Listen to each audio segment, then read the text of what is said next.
ನಾವು 7,030 ರೂಪಾಯಿಲಂದೇ ಕೆಲಸ ಮಾಡಿದ್ದೀವಿ ನಾವು ಕಾಂಟ್ರಾಕ್ಟ್ರಲ್ಲಿ ಮಾಡುವಾಗ ಬೀದಿಯಲ್ಲಿ ಬಂದು ನಮಗೆ ಪೇಮೆಂಟ್ ಕೊಡ್ತಾಯಿದ್ರು. ನಾನು ಮಾಡಿರೋದು 30 ದಿವಸ ಕರೆಕ್ಟಾಗಿ ಕೆಲಸ ಮಾಡಿದರೆ ಅವ್ನು ಕೊಡೋದು ಎಷ್ಟು ಗೊತ್ತಾ, 20 ದಿವಸ 25 ದಿವಸ ಕೊಡ್ತಾಯಿದ್ದ. ಅಂದರೆ ಇದು ನಮ್ಮ ಸಂಘಟನೆ ಬಗ್ಗೆ ನಮಗೇನು ಗೊತ್ತಿರಲಿಲ್ಲ.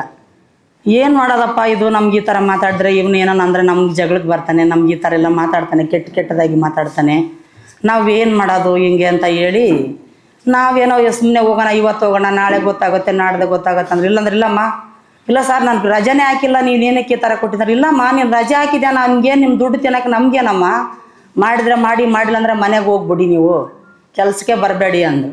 ಸರಿ ಸರ್ ಆಯಿತು ಅಂತ. ಆಮೇಲೆ ಒಂದು ಸತಿ ದುಡ್ಡು ಅರೆಸ್ಟ್ ದುಡ್ಡು ಬಂತು.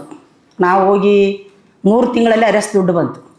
ಅರೆಸ್ಟ್ ದುಡ್ಡು ಎಷ್ಟು ಬಂತು, 30 ಸಾವಿರ ಒಬ್ಬೊಬ್ರಿಗೆ ಬಂತು ಅರೆಸ್ಟ್ ದುಡ್ಡು. ಬಂದಿರುವಾಗ ಈ ಸಂಘಟನೆ ನಮಗೇನು ಗೊತ್ತಿಲ್ಲ. ಎಲ್ಲರೂ ATMಲ್ಲಿ ತೆಗೆದು ಅವ್ರಿಗೆ ಹೊರಗಡೆ ನಿಂತ್ಕೊಂಡಿರೋರಿಗೆ ATMಲ್ಲಿ ತೆಗಿಬೇಕು, ATM ಇದ್ದರೆ ATM ತೆಗಿಬೇಕು, ಬ್ಯಾಂಕ್ ಬುಕ್ ಇದ್ದಲ್ಲಿ ಬ್ಯಾಂಕ್ ಬುಕ್ ತೆಗಿಬೇಕು. ತೆಗೆಯೋದು ಅವ್ರು ಕೊಡೋದು, ನಮ್ಗೆ 5,000 ತೊಗೊಂಡು ನಾವು ಆಚೆ ಬರೋದು ರೋಡಲ್ಲಿ ಪಬ್ಲಿಕಲ್ಲಿ. ಅವ್ರು ಯಾರೋ ಪಬ್ಲಿಕಲ್ಲಿ ಬಂದು ಸಂಘಟನೆಗೆ ಫೋನ್ ಮಾಡಿದ್ದಾರೆ. ಸಂಘಟನೆಯವ್ರು ಬಂದು ACT ಸಂಘದವ್ರು ಬಂದು ನೀವೇನು ಎಂತ ಅಂತ ಹೇಳಿ ಗೊತ್ತಾಗಿ ತಿರುಗಿ ಮಾರನೇ ದಿವಸ 10 ಗಂಟೆಗೆ ನಾವು ಊಟಕ್ಕೆ ಬರೋವಾಗ, ಇಲ್ಲಮ್ಮ ನೀವು ಬನ್ನಿ ಕಾಂಟ್ರಾಕ್ಟ್ರೇ ಕರಿತಾ ಇದ್ದಾರೆ ನಿಮ್ಮನ್ನ, ಏನೋ ಮಾತಾಡ್ಬೇಕಂತ ಹೇಳಿದಾಗ ನಾವು 60 ಜನ ಒಂದು ವಾರ್ಡಲ್ಲಿ ಎಲ್ಲರೂ ಕೊಟ್ಟಿದ್ದೀವಿ. 5,000 ಸಾವಿರ ಬಿಟ್ಟರೆ ಬೇರೆ ಏನು ಕಾಸು ನಾವು ತೊಗೊಂಡಿಲ್ಲ. ಏನಮ್ಮ ಏನಕ್ಕೆ ಬಂದಿದ್ದಾರೆ ಅಂತ ಕೇಳಿದ್ರೆ ಈ ಥರ ಸಂಘಟನೆದವರು, ಅಯ್ಯೋ ನಮಗೂ ಇವ್ರ ಮಕನೇ ನೋಡಿಲ್ಲ, ನಮ್ಗೆ ಗೊತ್ತೇ ಇಲ್ಲ, ಅವ್ರು ಯಾರಂತ ಪರಿಚಯನೇ ಇಲ್ಲ. ಅವನು ಅಷ್ಟದಿಂದ 3 ತಿಂಗಳಿಂದ ಟಾರ್ಚರ್ ಕೊಟ್ಟ. ಒಂದೇ ದಿವಸ ಹೇಳಿದೆ ನನಗೆ ಇದೇ ಲಾಸ್ಟ್ ಆ್ಯಂಡ್ ಫಸ್ಟ್, ನಿನಗೆ ನಾನು ಅವ್ರ ಹತ್ರ ನಾನು ಹೇಳಿಲ್ಲ, ಅವ್ರ ಪರಿಚಯ ಇಲ್ಲ ಅಂತ ಹೇಳಿದ್ರು. ಅವ್ರು ನೀನು ಮಾಡಿರೋದು ತಪ್ಪು ದೊಡ್ಡದು.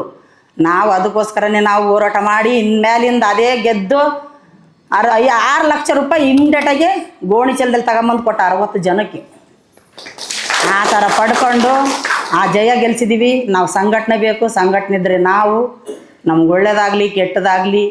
ಇವತ್ತು ಹೇಳ್ತಾ ಇದ್ರು ನೋಡಿ, ಇವ್ರು ಏನಂತ ಇದ್ರು, ನಾವು ಇಷ್ಟು ವರ್ಷದಿಂದ 2 ವರ್ಷದಿಂದ ತೆಗಿತಾ ಇದ್ದಾರೆ ಅಂದರೆ ನೀವು ಗೆಲ್ಲಬೇಕು. ನೀವು ಗೆಲ್ಲಿದ್ರೇ ನಾವು ಸತ್ರೂ ಇನ್ನು 10 ಜನಕ್ಕೆ ಒಳ್ಳೇದಾಗತ್ತಂದರೆ ಪ್ರಾಣನೇ ಕೊಟ್ಬಿಡೋಣ ಬಿಡಿ. ಅದಕ್ಕಿಂತ ಏನಿದೆ, ನಮಗಿಂತ ಒಳ್ಳೇದಾಗುತ್ತಂದರೆ ಪ್ರಾಣನೇ ಕೊಟ್ಬಿಡೋಣ, ಅವ್ರಿಗೆ ಒಳ್ಳೇದಾಗಲಿ ಇರೋರಿಗೆ. ಆ ಥರ ನೀವು ಧೈರ್ಯ ಬಿಟ್ಟು ಪ್ರಾಣ ಜೀವ ಬಿಟ್ಟು ಅವ್ರ ಹತ್ರ ನಾವು ಹೋರಾಟ ಮಾಡೋಣ. ಅವ್ರು ನಮ್ಮ ಹಿಂದೆ ಅವ್ರು ಇದ್ದಾರೆ, ಮಾಡಿದ್ರೆ ಇಷ್ಟೇ. ಲಾಲ್ಸಲು